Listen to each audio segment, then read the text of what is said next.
വിവാദങ്ങൾക്ക് പിന്നാലെ പാർട്ടിയിൽ ഒറ്റപ്പെട്ട് പി ജയരാജൻ. മനു തോമസ് വിഷയത്തിൽ കണ്ണൂർ ജില്ലാ കമ്മിറ്റിയിൽ പി ജയരാജനെതിരെ രൂക്ഷ വിമർശനമാണ് ഉണ്ടായത്. ജില്ലയിൽ പി ജയരാജനെ പിന്തുണയ്ക്കുന്ന നേതാക്കൾ വരെ ഇപ്പോൾ പി ജയരാജനെ തള്ളിപ്പറയുന്ന സാഹചര്യമാണ്. ഒരു കാലത്ത് കണ്ണൂർ CPM എന്നാൽ പി ജയരാജൻ മാത്രമായിരുന്നു. കണ്ണൂരിന്റെ വിവിധ ഭാഗങ്ങളിൽ നിരന്തരം സംഘർഷങ്ങൾ ഉണ്ടായപ്പോൾ പാർട്ടിയെ നയിച്ചത് പി ജയരാജനാണ്. അതിനാൽ തന്നെ കണ്ണൂരിലെ അശാന്തിക്ക് പിന്നിൽ ജയരാജന് പങ്കുള്ളതായി പ്രതിപക്ഷ പാർട്ടികൾ ആരോപിച്ചു.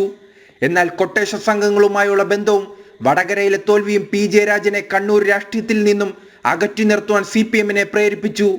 അതിന് സമാനമായ സാഹചര്യമാണ് വീണ്ടും കണ്ണൂരിലുണ്ടായത്. മനു തോമസുമായി ബന്ധപ്പെട്ട വിവാദം പി ജയരാജനെ പാർട്ടിയിൽ കൂടുതൽ ഒറ്റപ്പെടുത്തി. ജയരാജനോട് അടുപ്പം പുലർത്തിയ നേതാക്കൾ CPM ജില്ലാ കമ്മിറ്റി യോഗത്തിൽ ജയരാജനെ രൂക്ഷമായി വിമർശിച്ചു. അതിനിടെ പി ജയരാജനെതിരായ വിവാദങ്ങൾ സംസ്ഥാന കമ്മിറ്റിയിൽ ചർച്ചയാകാനാണ് സാധ്യത. അതേസമയം വിവാദങ്ങളുമായി ബന്ധപ്പെട്ട് പി ജയരാജൻ മൗനം തുടരുകയാണ്. ജനം, കണ്ണൂർ.